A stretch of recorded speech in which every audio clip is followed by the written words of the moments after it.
Everyone knows smoking is one of the most dangerous things you can do to your body. It raises your risk of dying early by about 40%. Terrifying, right? Now here's the part almost nobody talks about. A Cleveland Clinic study that tracked over 120,000 people found that having low cardiorespiratory fitness raises that same risk by roughly 400%. Do the math, and being unfit doesn't just rival smoking. It increases your risk of death by something close to 10 times more than a pack-a-day habit does. I'm not saying go smoke a cigarette. I'm saying most of us are far more worried about the wrong risk. And by the end of this video, you'll know the one number that matters more, and the exact research-backed way to fix it. VO2 max is simply the maximum amount of oxygen your body can take in, transport, and use during intense exercise. It's measured in milliliters of oxygen per kilogram of body weight per minute. And it's usually tested by pushing someone to their absolute limit on a treadmill or a bike while they breathe into a mask. But here's what makes it special. VO2 max isn't just a fitness stat for athletes. It's a mirror of nearly every system that keeps you alive. To hit a high number, your lungs have to pull in oxygen efficiently. Your heart has to pump a large volume of blood with every beat. Your blood vessels have to deliver that blood to working muscle, and your muscles have to be efficient enough to actually use the oxygen once it arrives. No single organ can fake this. It's a full-body report card. That's exactly why researchers who study aging keep coming back to it. When you line up every measurable health marker, cholesterol, blood pressure, smoking status, diabetes, BMI, and rank them by how well each one predicts whether someone will die in the next 10 years, VO2 max comes out on top. Not close to the top, at the top.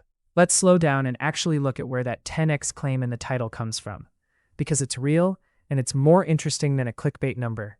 Researchers at the Cleveland Clinic followed more than 120,000 people who underwent treadmill fitness testing, then tracked who was still alive years later. When they compared smokers to non-smokers, smoking raised the risk of dying from any cause by about 40%. That's the number that's been drilled into us since childhood, and it's accurate. Smoking is genuinely dangerous.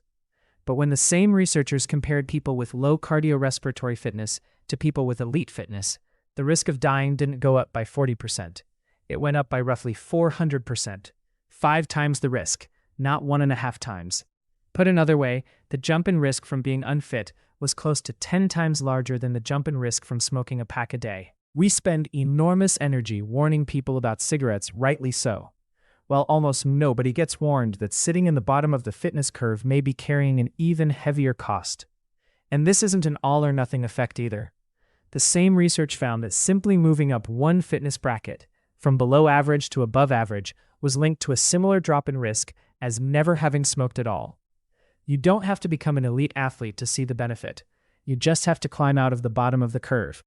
Interestingly, the gains start to flatten out at the very top. The difference between high and elite fitness matters far less than the difference between low and below average. Most of the life-extending benefit is available to anyone willing to move up from the bottom, not just to the athletes chasing the very top. So why does this one number carry more predictive weight than smoking status, cholesterol, or blood pressure combined? Because unlike a lot of biomarkers, you cannot fake your way to a high VO2 max. You can't take a pill for it. You can't nudge it the week before a checkup, the way you might tweak a vitamin D level. It only rises through months and years of consistent, honest work, which is exactly what makes it such a trustworthy signal of how healthy your body actually is underneath the surface. Here's where a lot of people get stuck. They already walk, jog a few easy miles, or do steady cardio a few times a week, and that's genuinely good for them. But if the goal is to meaningfully raise VO2 max, steady, moderate intensity cardio alone tends to plateau. Think of it like training a muscle. If you want to get stronger, lifting a light weight for 20 easy reps builds some endurance, but it won't push your strength ceiling upward. To do that, you need to load the muscle heavily enough that it's forced to adapt. The heart works the same way. Comfortable cardio, sitting around 70 to 80% of your max heart rate, keeps your cardiovascular system healthy, but it doesn't force the heart muscle itself to get meaningfully stronger. To trigger that adaptation, you need to occasionally push all the way to your ceiling, both your maximum heart rate and your maximum oxygen consumption at the same time. That combination matters. It's possible to hit a high heart rate through very short all-out efforts without ever fully taxing your oxygen delivery system, because those short bursts lean heavily on anaerobic energy rather than the aerobic system VO2 max actually measures. To truly train VO2 max, the effort has to be sustained long enough and hard enough to force your heart and lungs to work at their absolute limit for several minutes at a time. This is the part people actually want. How do you train it? The most consistently effective method, backed by multiple studies over the last 2 decades, is a simple structure. 4 intervals, each lasting about 4 minutes, performed at roughly 90 to 95% of your maximum effort, with an equal amount of recovery time between each one. Here's what a session looks like in practice. 1.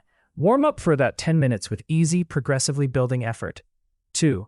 Push hard for 4 minutes, hard enough that talking is out of the question and you're breathing heavily the entire time. 3. Recover with an easy jog, spin, or walk for about 4 minutes. 4. Repeat that cycle 4 times total. 5. Cool down for 5 to 10 minutes. You can do this running, cycling, on a rowing machine, or in a pool, whatever lets you sustain hard, continuous effort safely. The exact activity matters far less than the intensity. What should it feel like? The first interval will feel manageable, almost deceptively so. By the second and third, your heart rate climbs higher and the effort compounds. By the fourth interval, you should be right at your limit, genuinely relieved when it ends. If you're finishing that last interval feeling like you had plenty left in the tank, it's a sign you need to push harder next time.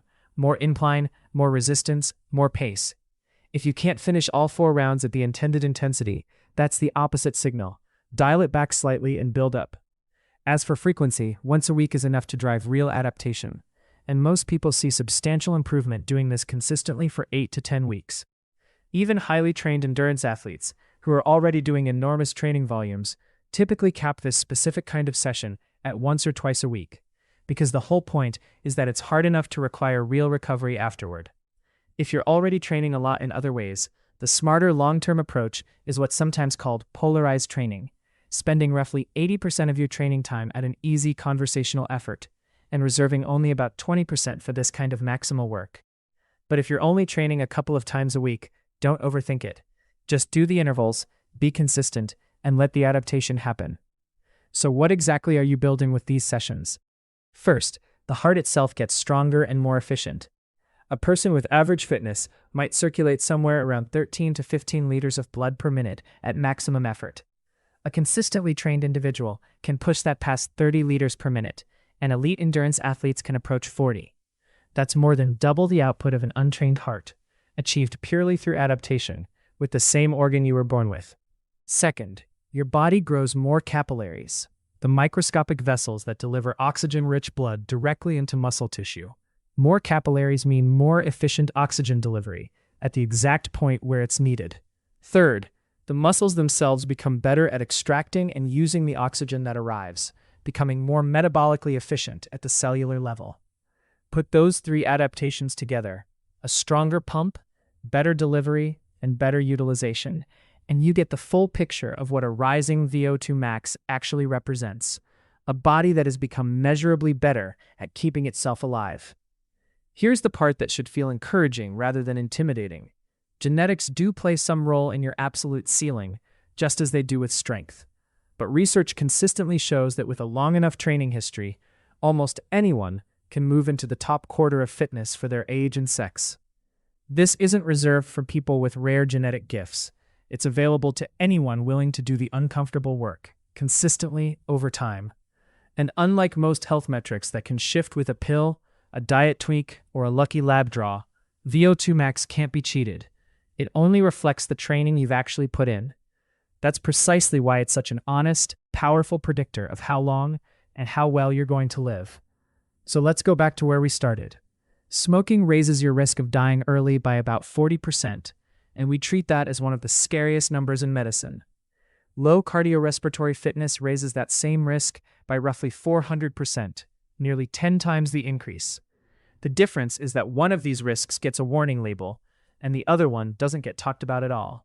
So here's the real question worth sitting with.